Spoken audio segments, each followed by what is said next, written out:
Okay, so what we're going to do here is show how to install riv nuts for end caps so they can be secured by one bolt in the center, much like this one's done. So we're using the big screw and we're doing away with the two small screws on the outer edge. This brush here will show the two screws that are on the outer edge, so they'll no longer be used.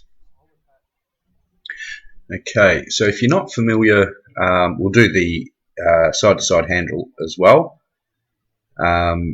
So if you're not familiar with riv nuts, they're a lot like a pop rivet, and this is what they look like before they're installed. They do work a bit differently to a pop rivet. You don't actually want them to pop. That's the pop rivet gun. Again, it looks very similar to a riv nut gun. Looks very similar to a pop rivet gun, but they have a thread on them. So what you do is screw the riv nut on, and then you compress the riv nut, which makes it swell and holds itself in place in the aluminium channel. So you put it through that direction and it comes through amongst the tracks, the bristle tracks, and flares out. And they are a very strong hold. I've never had one fail, and I've been using them for a few years. So I use M3, and I've got an M3 bolt there. Now, when you're measuring the length of a bolt, you actually measure the thread length. You don't include the head of the bolt. So what we use for the handle is 15mm length, and for the end caps it's around about 12mm in length. Now, there's not as much material on the end caps, so you do need to trim them off for protection. Okay, so what we'll do is start marking out for our holes. Now I'll use digital calipers, so easier to use and a lot more accurate. So I'll come in from the end of the extrusion by 7.5mm. I'll just scribe a small line across there, and I'll do the same at the other end as well.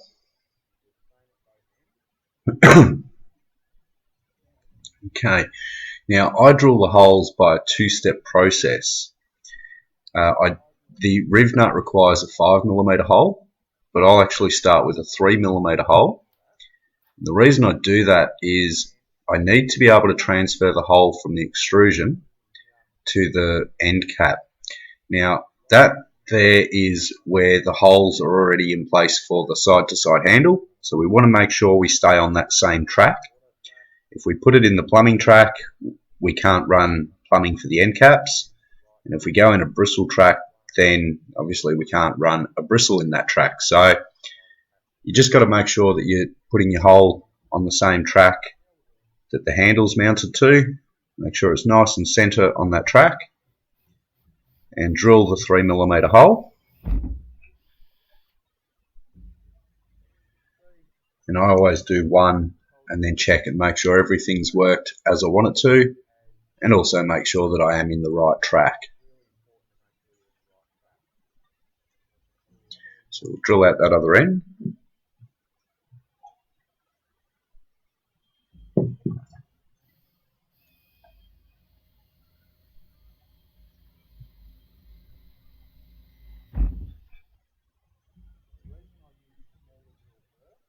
Okay, so now we've got the 4 holes across the extrusion for the constructor brush.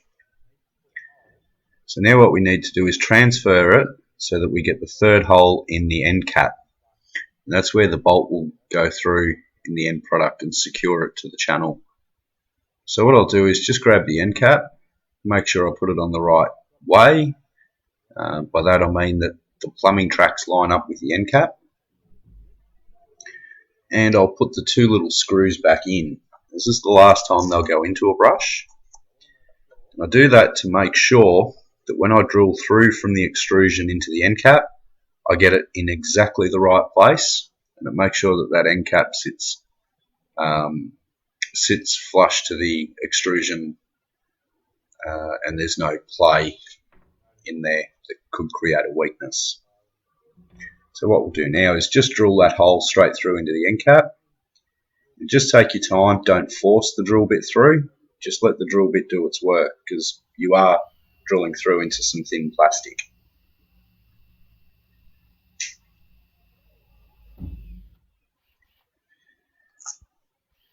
And just clean that hole out. So as you can see, that hole is perfectly aligned from the end cap through the extrusion. The bolt just drops straight in. So we'll switch out to a 5mm drill bit now, which will be used in the extrusion only. So we'll get rid of these two little screws. And we'll just chuck them out because we won't be using them anymore.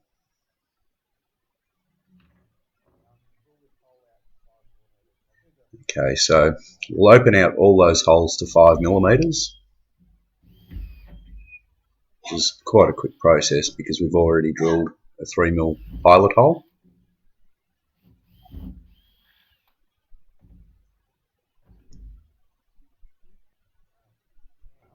Okay, so you can see I've already got a riv nut installed on the riv nut gun. We push it through, you can see how it comes through in that track. Just make sure that we're sitting nice and flush. And then what we'll do is just give it a bit of a squeeze, but you don't want it to pop. If it pops, you've actually stripped all the threads out on either the riv nut or on the riv nut gun.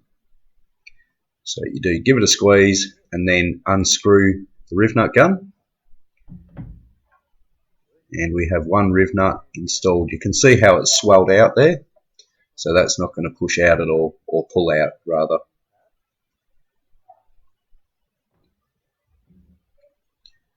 Okay, so we'll just install the others. So we'll do for the side-to-side handle as well as the end caps. Just so much easier to use. Now, when you're using a tool you're not familiar with, it's always good practice to use a scrap piece of material first. If you squeeze too hard and you do strip the threads, you can always drill out that riv nut with a 5mm drill and try over again. Now, you do need a fair bit of pressure, but you just don't want it to pop. My first riv nut gun, I actually thought it was meant to pop. I didn't read up properly on them, and I stripped the threads on the tool, so I had to buy a new one. So we'll put in the last of the riv nuts now. I've put in hundreds of these, and I've only ever had a couple fail this way, but I've never actually had an installed riv nut fail or a bolt come loose. So what we can do now is just put the end cap on. It's really important to make sure you do use a washer. A washer helps to spread the load over a bigger area. If you just use that bolt head as it is, it'll pull through the plastic over time. So just put that screw down and just snug it down a little bit. It doesn't have to be over tight. That's not going to go anywhere.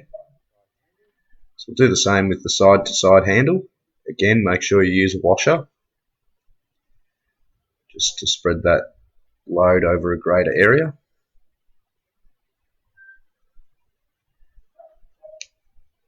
So we'll just screw that down and snug it down a little bit. It's not even a quarter turn, it's only just to snug it down enough. As you can see, that one's nice and flush, but in the end caps it sticks out. Now you want to either cut that off beforehand or cut it off afterwards with a hacksaw, because if you were to somehow completely compress the brush, that's the last thing you'd want going over the glass. So I've found that it's around 12mm thread lengths for the end caps. Now, if you had to replace an end cap on the job, let's say your bristles had worn down or whatever, you just remove your plumbing pipe, you pull out that one bolt, take off your end cap, and then you could just install another one you've got ready to go. So just make sure that your plumbing pipe is on the hydroblade, obviously, and just start your screw by hand, your bolt by hand, and take it in with the screwdriver and just snug it down a little bit. And then you tuck your plumbing pipes in, and it's ready to go back on the glass where it should be. So they're a lot better to use when you're frustrated.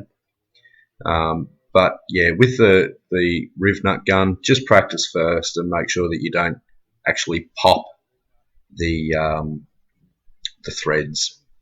So it's the only difference between that and a pop rivet gun. Now you can change. This is set up for an M3 bolt like I've just used in that brush.